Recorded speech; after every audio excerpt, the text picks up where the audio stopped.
C'est un peu décevant, non? Qu'est-ce que vous en pensez? 10% uniquement du chiffre d'affaires du monde physique. En gros, on continue à faire nos courses dans la vraie vie. Donc ma grand-mère est plutôt contente. Ça va, ça se passe bien, pas de bullshit. Il faut traduire. Hein. Après, il y aura un peu de musique. 110 000 sites. 110 000 sites, c'est quand même beaucoup, hein, mais il y en a juste qui ont oublié, oui, Mani, je te parle, il y en a juste qui ont oublié de gagner de l'argent. Ils ne sont pas tout à fait rentables. Donc ça, c'est quand même un problème. Il y a un truc qui n'a pas changé, en fait. Normalement, il y a la musique, là, je vais avoir du mal à switcher. C'est que l'e-commerce, ça reste du commerce. Alors, c'est quoi les règles du commerce, les règles fondamentales du commerce? Et là, la salle se lève et il y a 5 raisons qui viennent spontanément. Allons-y, une première raison. L'accueil, c'est cela, oui, très bien. Ensuite, quoi d'autre? Allez-y, on est Web 2.0, 3.0, 4.0. Allez-y. La vente. La vente, c'est cela? Oui, la vente, en effet, vous avez raison. Quoi d'autre? L'offre produit. L'offre produit, c'est vrai qu'avoir des produits est tout à fait intéressant. Un prix, du prix, les chasseurs de prix, mais encore. Le service client, bravo, ça fait plaisir à ma grand-mère qui est donc une ancienne marchande, hein, vous savez, quand on était bébé, enfin enfant, avec on jouait à la marchande. Quoi d'autre? Et en fait, vous venez de faire la conférence, merci. Oui. La logistique. La logistique, les produits qui arrivent, mais encore. Le conseil, l'accompagnement, le guidage. La disponibilité des produits, c'est vrai que c'est important d'être livré. On a fait le tour là presque. Quoi d'autre? Eh bien écoutez, je vais juste les répéter dans l'ordre, c'est assez facile d'être speaker chez Blend. En effet, la première chose, c'est d'avoir la bonne offre. Alors la bonne offre, vous avez 2 cas de figure, hein, donc je parle toujours à ma grand-mère. Soit vous avez peu de produits mais vous les vendez cher, soit vous avez beaucoup de produits et vous les vendez à beaucoup de gens. Donc, par exemple, Auchan, ils ont beaucoup de produits, ils les vendent à beaucoup de gens. Les produits de niche, c'est tout à fait intéressant. Il y a encore quelques pure players qui existent. On verra qu'ils seront peut-être amenés à disparaître. Peu d'interventions de mes amis du bullshit. N'hésitez pas à traduire tout ça. Hein. Click and mortar, tout ça. Allez-y, criez. Alors, qu'est-ce qu'il faut d'autre? À part une offre produit, on n'en a pas parlé, une plateforme technique, on le sait tous. Alors, là, la bullshit compagnie va pouvoir me traduire des termes intéressants. Plateforme technique, ça vous fait penser à quoi? Des logiciels. Mais ça, c'est pas du vrai bullshit. Dans la main, tu peux mieux faire. Donc, c'est du cloud, du SAS, de l'open source, des choses comme ça. Bien évidemment, ça dépend du chiffre d'affaires qu'on fait. Il faut une plateforme technique qui fonctionne. Et c'est des choses qui sont assez basiques, mais pas forcément intégrées par tous ceux qui se lancent. Alors, je ne sais pas combien il y a de marchands parmi vous, si vous pouvez peut-être lever le doigt. Qui vend en ligne parmi vous? D'accord. Plus de 100 commandes par jour, 200 commandes, 500 commandes, Amazon est là? Une à 2 commandes par jour? À peu près 0, bravo, ça ne peut commencer. Tous les grands ont commencé petits. Il faut toujours se souvenir de cela. Et les autres, en fait, vous n'êtes donc pas des marchands. Donc, je parle toujours à ma grand-mère. Donc, la première chose, une offre qui est bien, et puis il vous faut des acheteurs motivés. Alors un acheteur motivé, on l'a dit, ça peut être par le prix, ça peut être par le fait qu'il trouve pas l'offre ailleurs que sur votre site, ou qu'il la trouve de manière plus étendue, en B2C ou en... Ah, je suis vraiment désolé, j'ai dit un terme bullshit, B2C. Donc pour les consommateurs ou pour les professionnels, donc il vous faut des acheteurs, hein, des gens qui sont derrière les écrans web, mobiles, tablettes, c'est quand même... eux qui vont vous faire vivre, hein, passer de 0 à 200 commandes, c'est tout ce que je vous souhaite. Vous vendez quoi? Du produit très bien. C'est-à-dire de l'épicerie fine ou... Non, du plat cuisiné après. D'accord. Et ça s'appelle comment le site? Profitez-en, une petite promo. Ça s'appelle monsieurgourmand.com. Sur monsieurgourmand.com. J'ai pas encore la deadline, mais... C'est un site qui est dédié à l'organisation des repas de groupe où on livre des produits frais préparés et portés en vente. et c'est en production depuis lundi. Alors donc vous trouverez tous les produits pour déguster dans le meilleur cadre. C'est ça, c'est pas tout à fait travaillé le pitch, hein, encore un petit effort. Ok, donc une plateforme technique, bien évidemment, des gens qui achètent et du trafic. Alors en fait, nous chez Altix, on l'appelle Toufik, celui qui amène du trafic. Le trafic, c'est l'audience. Enfin, c'est un peu comme la drogue. Hein. C'est la drogue des e-marchands. Sans trafic, ils sont morts. Et donc Toufik, il amène le trafic. Vous avez des Toufik chez vous également? Attention, il n'y a rien de... il pourrait s'appeler autrement que Toufik. Hein. On est bien clair pour ceux qui me regardent dans leur vidéo. Donc les leviers d'audience sont très très différents. Ça peut être du... je vais aider la bullshit compagnie. Ça peut être du SEO par exemple, du référencement naturel. Donc on fait lire les gens via Google. Du lien sponsorisé, des comparateurs, des plateformes, etc. J'en passe, de l'emailing. Mais la première chose à faire également, c'est d'amener du trafic qualifié. Parce que si votre trafic n'est pas qualifié, finalement, les gens n'achèteront pas. Ce qui m'amène au troisième point, c'est qu'il faut convertir un peu comme Jean-Claude Duss. Vous savez, ah non, vous êtes trop jeune peut-être. Ma grand-mère s'en souvient en fait des bronzés, tout ça, il les a tous vus, Mamie dans le cloud. Donc Jean-Claude Duss, il essaye de convertir. Bon, lui, il n'y arrive pas, et dans l'e-commerce, c'est un peu pareil, c'est-à-dire il y a 3 personnes sur 100, alors c'est des moyennes, attention, ça varie, mais il y a 3 personnes sur 100 à peu près qui vont acheter, c'est très très peu. En gros, quand vous faites vos courses à Carrefour, vous achetez chez Carrefour, donc, parce que vous êtes garé sur le parking, etc. Donc le problème de l'e-commerce, c'est aussi de convertir des prospects en clients. Et ça dépend de l'offre, bien évidemment, mais ça dépend de la plateforme technique, est-ce que ça marche, etc.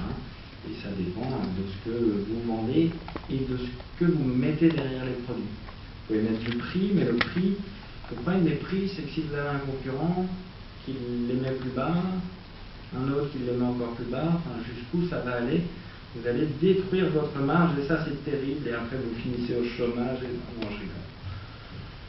Le but c'est quand même de le vendre.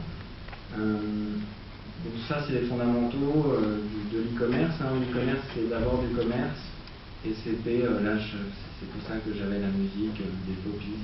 Non, rien n'a changé, puisque l'e-commerce ne change pas le commerce.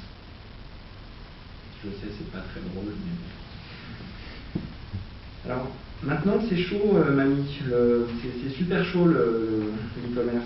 C'est-à-dire que, en fait, c'est un peu comme moi, j'arrive plus à lire mon iPhone, c'est écrit trop petit. Le problème des pure players, c'est qu'ils vont disparaître.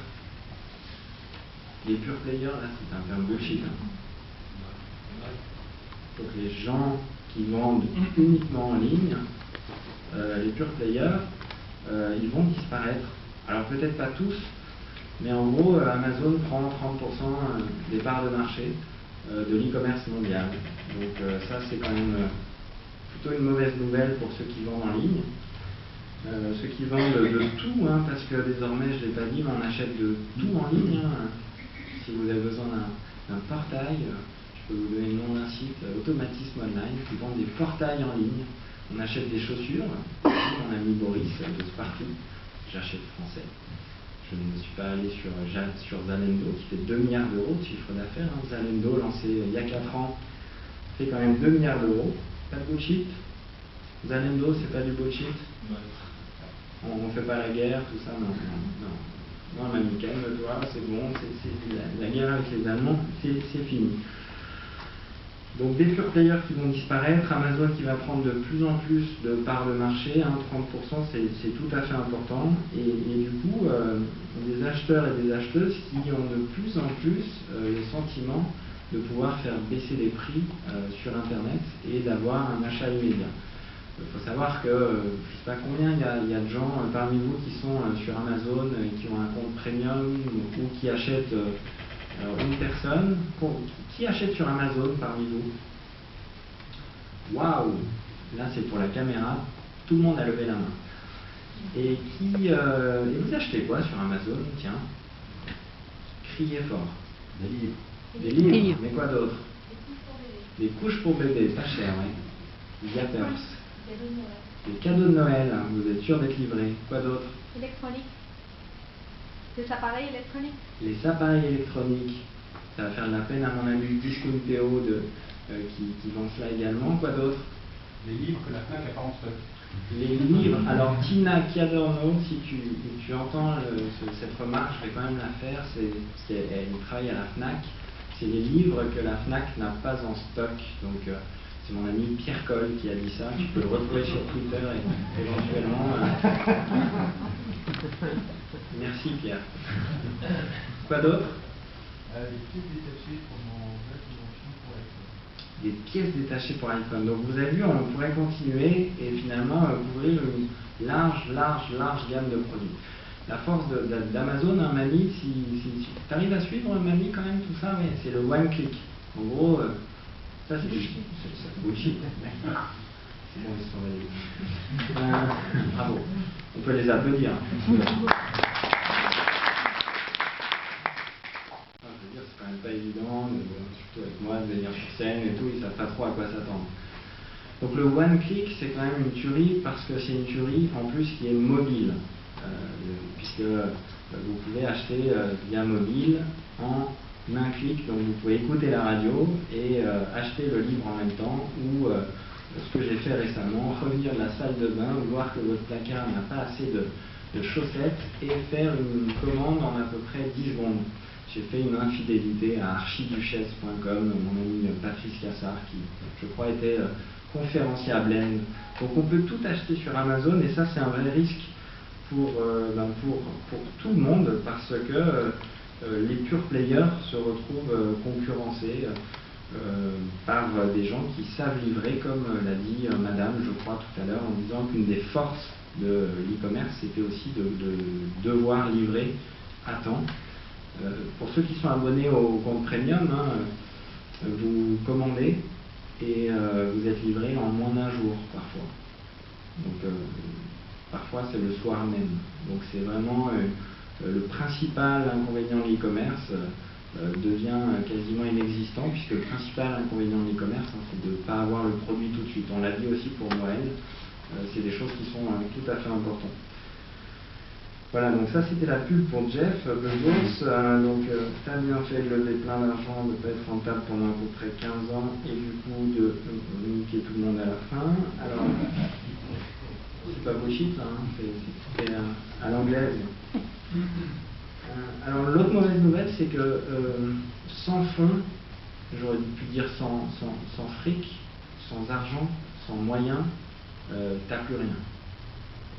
Bon, ça existait déjà dans la vraie vie, mais maintenant c'est vrai dans l'e-commerce. Si vous vous lancez et que vous n'avez pas d'argent, c'est pas évident en fait. Et on est en train vraiment de retrouver les mêmes niveaux d'investissement que dans une boutique physique. Hein. C'est des investissements qui sont différents dans le trafic, dans la conversion, dans la plateforme technique, dans le service client, comme vous l'avez dit, mais c'est des investissements qui sont comparables. Ça va, vous ne modifiez pas trop d'être debout, tout ça, non? Non, pas de bullshit. Je suis un peu déçu là, franchement, je vais essayer de trouver autre chose. Donc du coup, pas d'argent, pas de bras, pas de chocolat, pas d'argent, pas d'e-commerce qui marche vraiment, sauf à attaquer une niche très très précise et inexploitée, ce qui devient rare en e-commerce. Sans magasin, t'es plus rien. C'est bien ça, sans magasin, t'es plus rien. C'est non, 7 pieds, ça fait rien du tout en fait.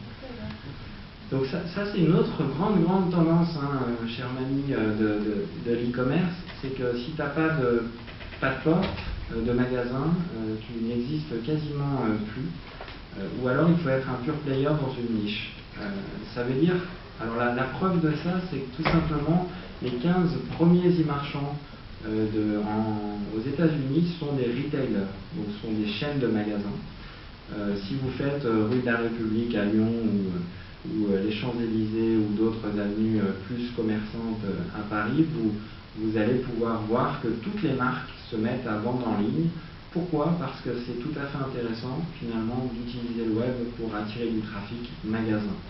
Exemple, des chaînes d'habillement comme Morgan, vous achetez et vous retirez en magasin. C'est forcément plus pratique si on se trompe, etc. Ça demande une logistique très très importante, mais c'est tout à fait une tendance de fond. Sans magasin, t'es plus rien. C'est un peu triste, mais du coup ça va avec sans argent, t'es pas content. Alors j'ai mis sans fond, t'es marrant. Si tu loupes le mobile, t'es débile. Voilà, rien à ajouter. Je ne peux pas me déplacer à cette conférence, je suis un peu triste, non je plaisante. Cette conférence est très très bien organisée. Le mobile est une tendance de fond, pourquoi? Parce que c'est la concurrence qui arrive partout. Une petite anecdote, vous achetez un jeu d'échecs pour votre fils de 8 ans au hasard, 8 ans et demi en fait, Robin, si tu es à l'école et que tu me regardes sur le web, c'est que ta maîtresse ne te surveille pas. Et du coup, vous êtes dans le magasin et en même temps, vous regardez sur Amazon le prix de ce que vous allez acheter. Et vous faites une interaction avec le vendeur en disant, c'était juste pour le faire un peu bouillir, en disant, vous n'avez pas tous les modèles et regardez le modèle que vous me proposez, il est à 20% moins cher. Finalement, j'ai quand même acheté en magasin. Mais cet exemple montre bien la disruption qu'est le mobile. Le mobile, j'en ai fait un parce que la disruption, c'est bullshit la disruption, c'est bullshit. Donc la traduction, et là t'es pas dans la merde. Le nouveau modèle, absolument, le modèle innovant, le mobile vient complètement casser la chaîne de valeur parce que le mobile, tout le monde l'a près du cœur, dans la poche, il est allumé partout. Et nous, finalement, on est quasiment trop vieux pour le mobile et il apporte la concurrence dans votre lieu de vente ou juste avant votre lieu de vente et ça, c'est assez disruptif. Donc, si tu loupes le mobile, t'es débile. Bon, j'avais prévu des termes bullshit genre cross-canal, omnicanal, multicanal. Il y en a d'autres, des canaux comme ça, non? Non, on a fait le tour. En gros, les gens sont des gens et ils achètent parfois dans la vraie vie, parfois dans le digital, sur web et mobile, mais au final, c'est des gens qui achètent. Après, ils achètent n'importe où. Alors ne partez pas parce qu'il y a encore des questions à vous poser. Et puis la troisième partie de cette conférence va être beaucoup plus sérieuse. C'est en 2018, cela va vite. Alors donc on est en train d'écrire un livre et je vais vous lire les premiers extraits. Ne vous endormez pas tout de suite. Donc Carita et Hugolin mettent leur GoPro en marche et rejoignent le groupe devant l'Amazon Store au 10 rue de l'Arrêt. Alors, pour les Parisiens qui nous regardent, la rue de l'Arrêt, c'est la rue de la République et c'est la plus grande avenue de Lyon. Voilà, c'est pas très grand, mais bon, c'est quand même la plus grande. Non, c'est très grand, c'est très très grand. C'est beaucoup plus grand que le village où je suis né, 25 habitants, et sans compter les vaches. Donc ils sont devant l'Amazon Store au 10 rue de l'Arrêt, vous avez retenu là, le 10. Donc l'objectif, observer les comportements d'achat de ces 8 femmes enceintes ayant leur premier enfant. Donc c'est des femmes enceintes, on peut les mimer, elles ont un gros ventre, on ne sait pas si c'est à 6 ou 7 mois. Et elles sont enceintes. Carita et Hugolin divisent le groupe en deux et équipent chacun des lunettes eye tracking. Vous savez, c'est un peu comme les Google Glass, sauf que ça filme les yeux. Les lunettes eye tracking. Les deux groupes rentrent dans l'Amazon Store, et oui, parce que Amazon a ouvert des magasins depuis. Non, pas tout à fait des magasins, mais des choses qui permettent de commander. Et commencent à flâner sur une connective table. Vous savez, la connective table qui n'existe pas, c'est un truc un peu comme dans quel film de science-fiction Minority Report. Merci, Minority Report, où vous faites comme ça et vous voyez les produits, etc. Si quelqu'un en a une, je la veux bien. Vêtements, poussettes, couches, madame en parlait, je crois, sur Amazon, par rapport au rachat de Diapers. Valise de grossesse, les groupes parcourent les produits tout en échangeant en temps réel avec leurs amis sur Facebook. Oui, Facebook a monté un autre site qui s'appelle Facebook pour tout simplement montrer à ses amis ce qu'on est en train d'acheter, qui like ou qui ne like pas, comme ça. Si vous n'avez pas d'amis, c'est fini. Il n'y a plus de vie. Hein. pour avoir leur avis, donc sur Facebook. Carlita et Hugolin observent légèrement en retrait, ils notent les froncements de sourcils, les hésitations, certains dialogues. Carlita sait qu'elle pourra analyser, grâce à une Toby Suite, ce qui a été vu ou non. Bon, ça en gros, c'est une page de pub pour Toby.